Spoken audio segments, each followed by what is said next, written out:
So welcome everyone, great that you're here, wonderful. It's absolutely lovely to meet you today in this brand new Monday. Whether that's your Monday morning or whether that's already some hours in the day, I'm really happy that you're here.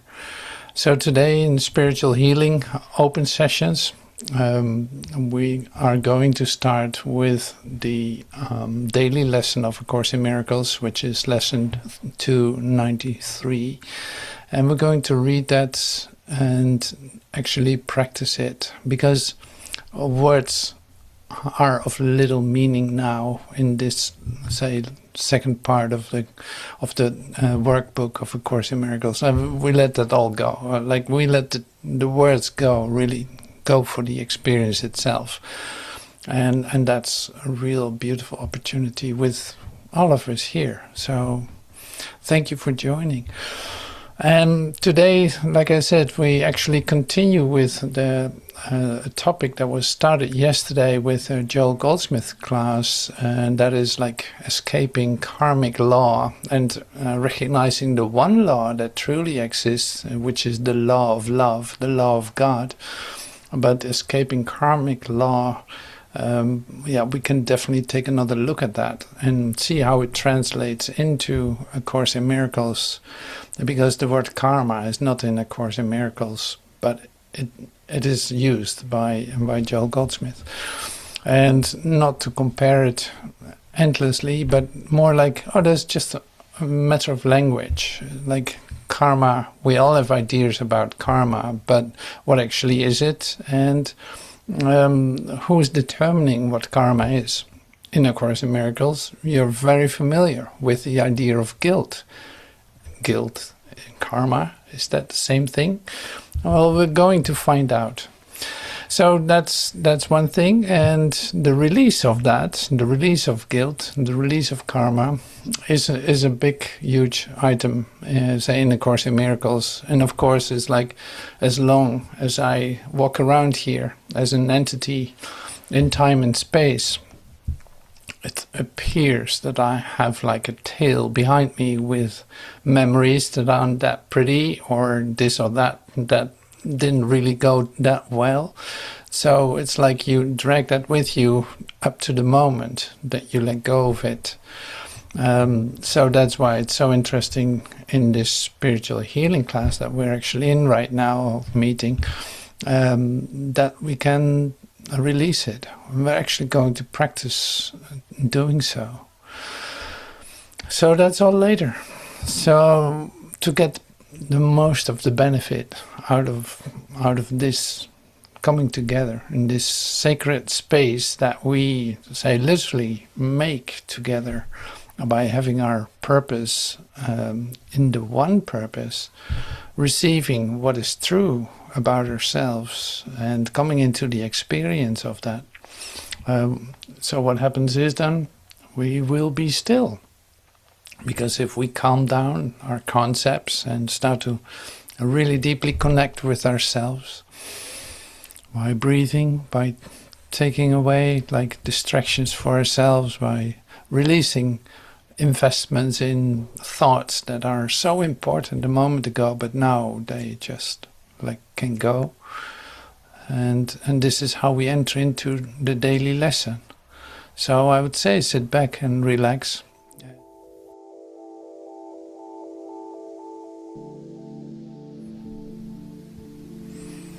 All fear is past and only love is here. All fear is past because its source is gone and all its thoughts gone with it. Love remains the only present state, whose source is here forever and ever. Can the world seem bright and clear and safe and welcoming, with all my past mistakes oppressing it, and showing me distorted forms of fear? Yet in the present, love is obvious, and its effects apparent. All the world shines in reflection of its holy light, and I perceive a world forgiven at last. Father, let not your holy world escape my sight today. Let not my ears be deaf to all the hymns of gratitude the world is singing underneath the sounds of fear. There's a real world which the present holds safe from all past mistakes, and I would only see this world before my eyes today. All fear is past and only love is here.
All right.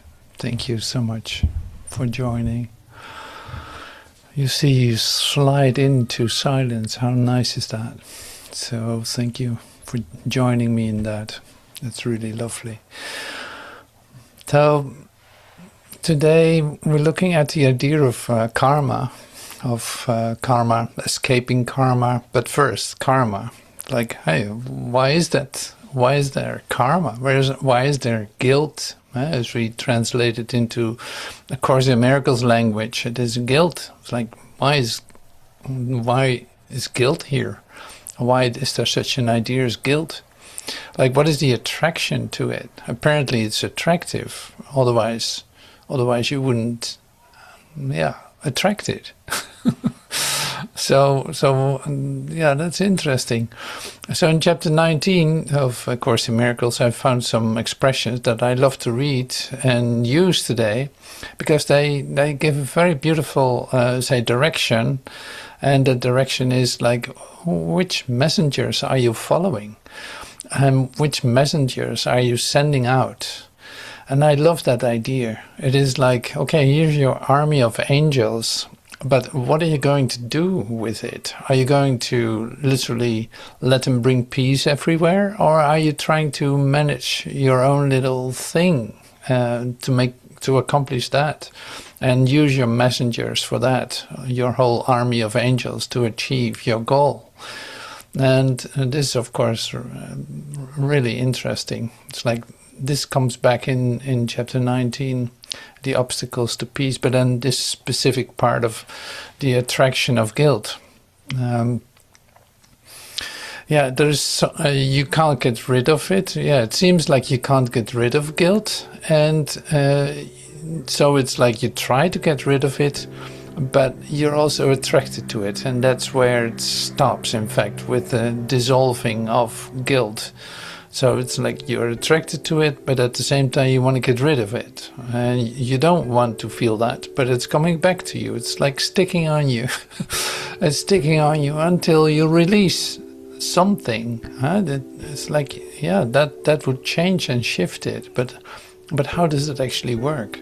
That's not directly clear. Like, how would you undo karma?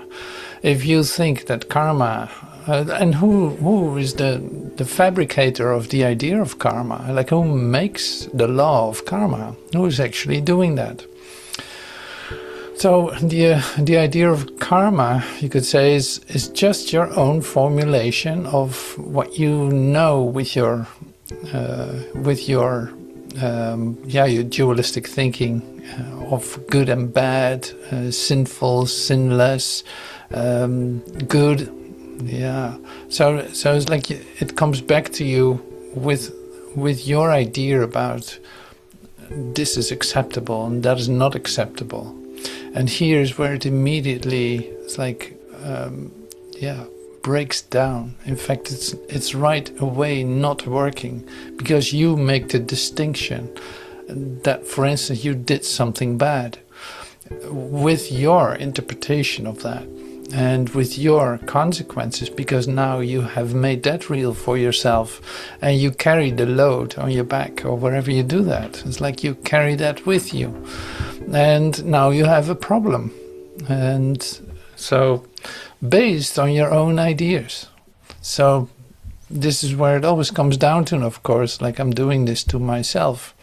But as we saw in say, previous moments together too, it's like it does not really stop there. If I recognize it, that I'm the cause of it, that may, with that, it doesn't disappear or it doesn't dissolve. So what needs to happen? We practiced this last week too in our spiritual healing moment. And it was like there's a 3-step forgiveness procedure, you could say, recognizing I'm the one perceiving it. So it's starting right here. I'm the cause of it. But then not to establish yourself as guilty as a verdict, but more as a like, oh yeah, wait a minute, there's nothing outside of me, so let's bring that in. Yeah, I'm the cause of it. So the next part is I want to release my idea of that. That's the second part. It's like I want to release my idea about what is bad and what is good and all this, like whatever I think I did wrong. I see that I'm responsible for it, but also at the same time, I want to let go of that whole package and give it to spirit and let it be, say, converted or let it be healed to something useful for everyone involved. Now this, and that is then the third step it is coming back to you. If you do step 1 and 2 in the right way, like it comes back to you. It literally dissolves, like God will speak to you, or you will have an experience that it is released, that you feel suddenly connected again, that you see like, oh yeah, of course, I love my brother, I forgot all about that. Like I really separated myself off for a moment here, but no, there's only one of us, and I love to experience that, and that is what I want. I just forgot. And so this, you see that it is all a whole story. It is not that now there's a different topic. No, everything is related, completely related, because there's basically one thing happening here, and that's you waking up from your dream of differentiation, of separation, into a recognition of the totality of your being, including everyone and everything. So that is in fact the whole story of what is going on.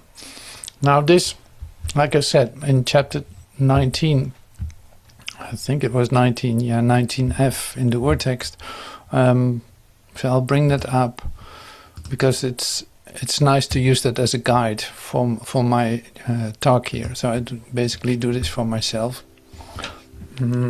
but it will certainly be helpful too. Okay, so how to escape karmic law? The messengers you send out. Yeah, this is the title. So here, chapter 19. The attraction of guilt produces fear of love. Now you become afraid of love. For love would never look on guilt at all. It is the nature of love to look only upon the truth. for there it sees itself, with which it would unite in holy union and completion. Oh, this is so beautiful. So the attraction of guilt produces the fear of love. But fear itself, well, here it is. Love would never look on guilt at all.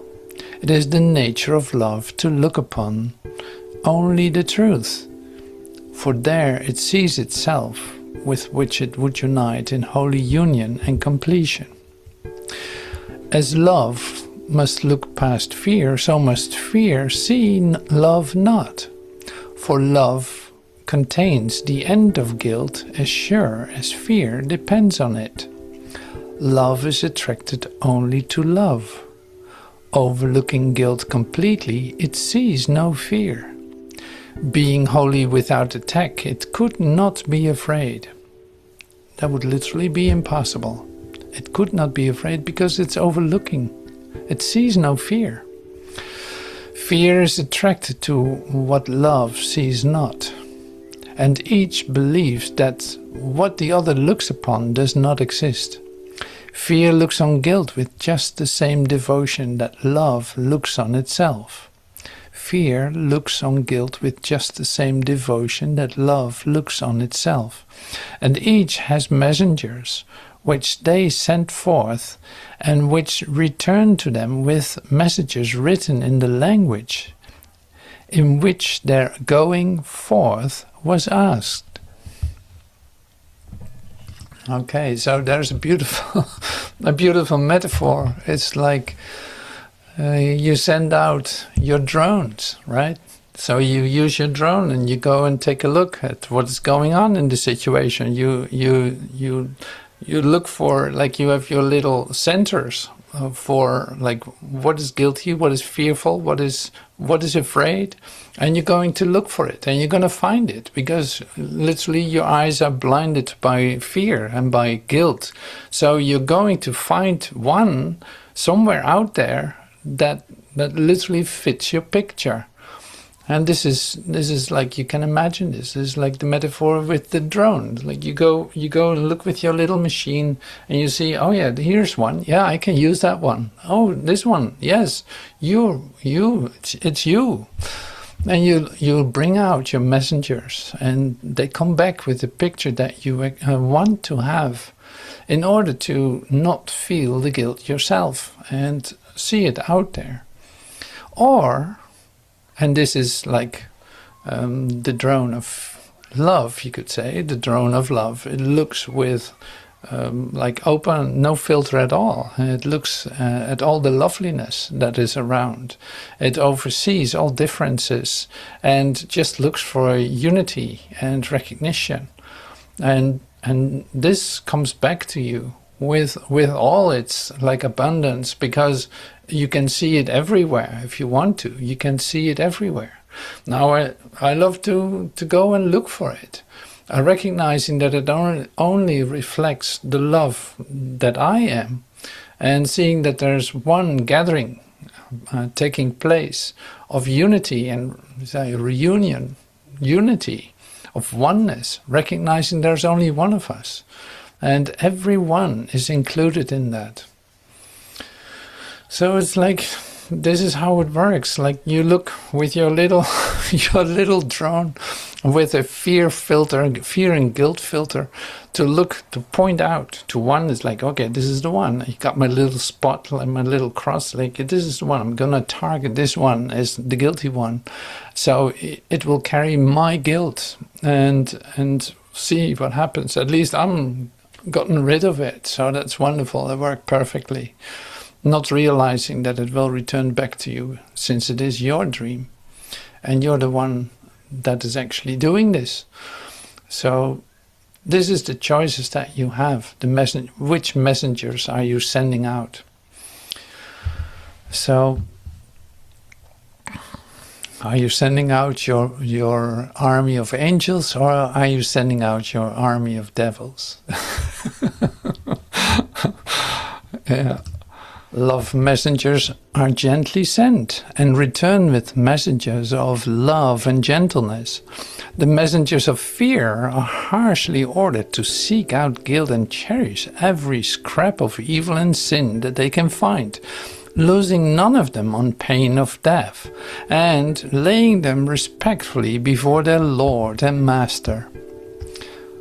Perception cannot obey two masters. It's like you have only there's only one steering this and choosing which drone to use in that sense. Like, which master are you going to follow? The master of love, or are you following the master of evil, thinking that guilt is real?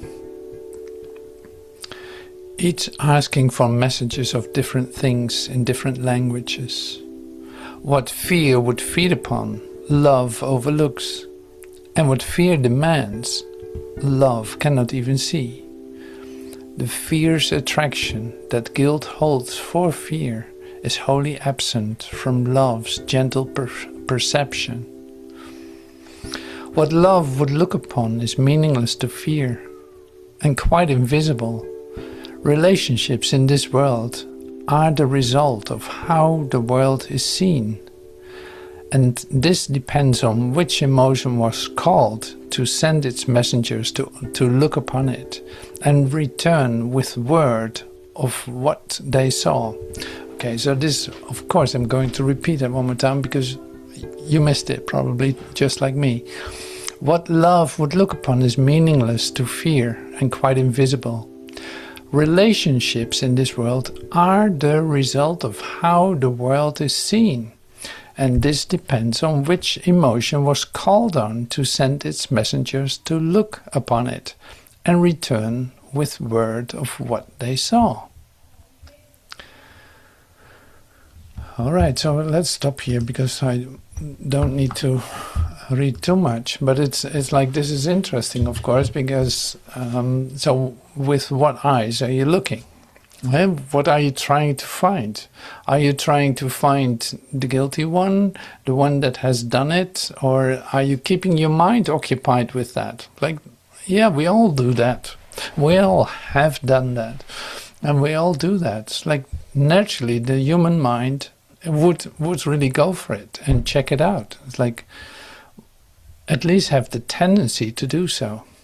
Now, with our mind training, you might be able to stop yourself and say, like, okay, what am I doing? I'm looking for somebody outside myself that is the cause of this. Like, wait a minute, that's not the way this works. So then it comes back to you. Like, you really want to see this differently. So you see, like, the first 50 lessons are coming back to this really intensively. Like, I see only the past, and the past is over, as we saw in the meditation. The past is gone, so it will not give us any information about the occurrence that is taking place in this instant. So this is always where we come back to, and this is like presence. It's happening right now. Now, whatever happened before has in fact no effect. It's gone. It's over. Now I can have ideas about it, and I can treasure those ideas or value them, but that doesn't mean that they are real. In my experience of myself, it might occupy my mind, and I might be so right in the position that I can take in, or in pointing at my brother. But it will end up, like, finally it will end up to right here, because there is no way out of this but through you. Like, the solution is in you, because it is where it started. To bring it back to yourself dissolves the cause outside of you. Literally, you're bringing cause and effect together within you, and you say, like, I don't want any of it. I want to be free of this preoccupation with what is going on and who is right and who is wrong. No, you become still, in fact, and now love can start to talk to you and let you come into the recognition of, wow, what was I thinking? Like, this could never be it. This could never be it. And this never felt good. And now I have to allow myself to deeply sink into this and start to listen to what speaks with a gentle voice to me instead of a frantic voice of, like wanting to find something out there. It's like, no, this goes beyond shame and blame. No, this is a gentle return into loveliness. And in that you can feel at home, and you feel that you're free of what happened yesterday. But you see that it's like you cannot do that halfway, because if there are still little concerns that seem to be little concerns, and they still say attract you, or they still are knocking on your door, it's like, hey, listen to me, how about this then, how about this then? No, you let go now. So you come into listening to this gentle voice of love.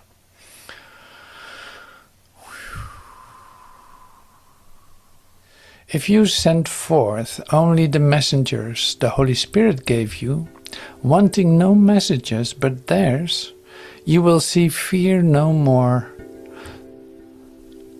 If you send forth only the messengers the Holy Spirit gave you, wanting no messengers but theirs, you will see fear no more.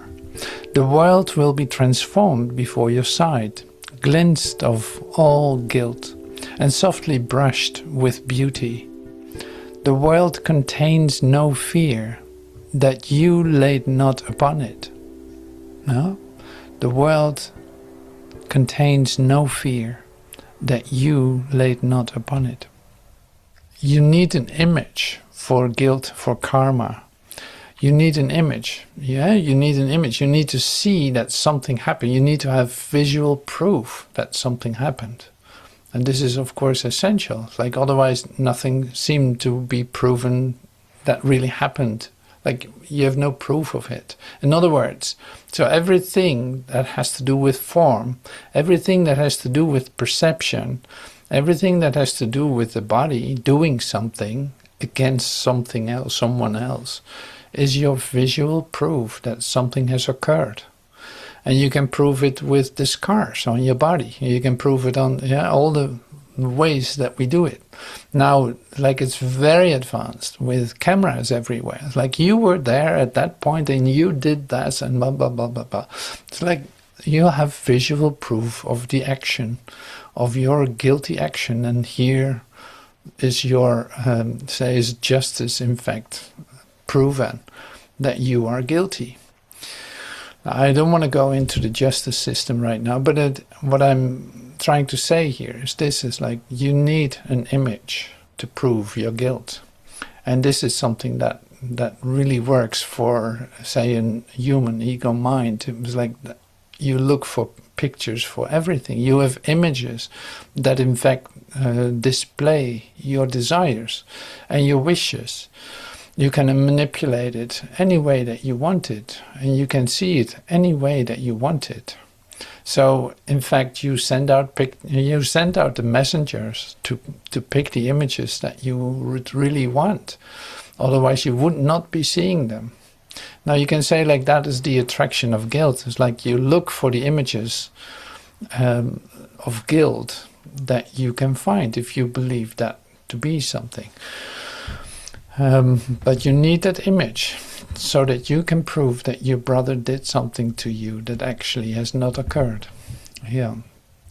So this was what I wanted to share here, because the images are something that you will come up with when you share a situation that you might feel guilty about or whatever. It's like it has always to do with an occurrence that's printed in your brain, so to speak. It's printed in your brain, and now you need to get rid of that. You need to release that some kind of way.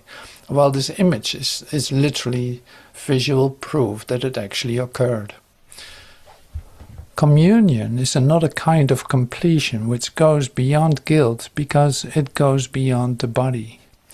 Communion comes with peace, and peace must transcend the body.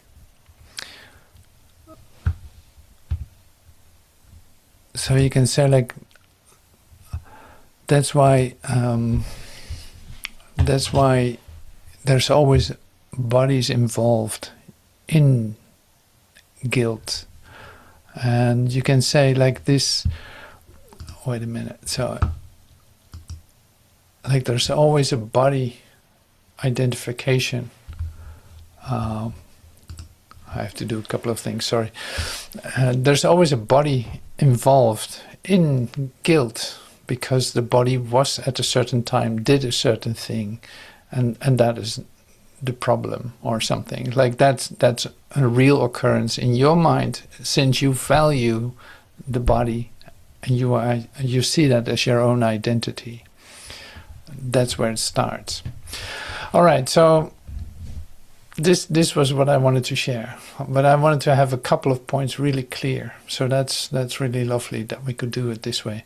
Now you saw there's another sheet with some translation into Joel's language, of the language of the infinite way. I want to bring that up, just that might make it easier to talk. So Joel's Goldsmith, escape from karma. We were talking about that yesterday. In the Course in Miracles it says escape from guilt. Sowing to the spirit, living from divine consciousness, as Joel would say it. And in the Course in Miracles it said accepting the atonement, choosing the Holy Spirit's interpretation. Realization of oneness, I and the Father are one. The holy instant, vision of Christ, the moment of correct perception. See, this is an interesting comparison, so I will share it with you later. But I just wanted to have this clear, like escape from karma and escape of guilt. It's the same idea. Sowing to the spirit, in fact, is the same as accepting the atonement. And you see that, and this is interesting for the ones listening to Joel too, and being involved in the Course in Miracles, you see that Joel is talking sowing to the spirit as a beautiful, like, Christian mystical expression, and with the Course in Miracles becomes like individual responsibility, accepting the atonement for myself. Like there's a direct active part in it for you to do that, to be open for that. And it is in fact the same idea, but with Joel it is sowing to the spirit. It's like using the spirit and the spirit instead of the physical material ideas. And here it is with the Course in Miracles, like you accept atonement, and that is going beyond what the body has done, going beyond your idea as body, but entering into the sphere like of spirit. So anyway, this is really lovely for me to share this with you, because you see, both give you inspiration in a very beautiful way. Sowing to the spirit, I love that expression. This is of course coming from Jesus too. It's like in the New Testament, sowing to the spirit. What are you doing? I'm sowing to the spirit. Like I'm using my messengers, you could say. I'm planting my seed in spirit, but not in guilt and past and body. No, it's like, no. Of course, we say in the Course in Miracles, as like sowing to the spirit would be like recognizing I'm not a body, I'm free, I'm spirit, I am spirit. See, there's a directness connected to that as a recognition of you. And this was necessary too. That's why it happened, of course, that the Course in Miracles came to us, to take full responsibility and own it in that sense. Own it yourself. Like, I am spirit. Spirit is within me. I am spirit. If I release my ideas about myself, I am spirit. I can be present right here. Spirit is instructing me. Is telling me what to do, what to say, and where to go. You know what I'm saying? It's like that. That is sowing to the spirit in a very direct form. So it is language, but it's great to use both. In my experience, I've done it forever. So it's so great to use it together because it really supports one another. Instead of looking for differences, it's like, no, we look for it's pointing in the same direction. It's referring to the same experience. You want to be free from karma, right? So you want to be free of guilt, right? That is the same idea. Now suddenly they can come together as an idea and actually see that I'm not confused by the terms any longer. Because before I might think that karma and guilt are two different things, and they're not. So how lovely is that?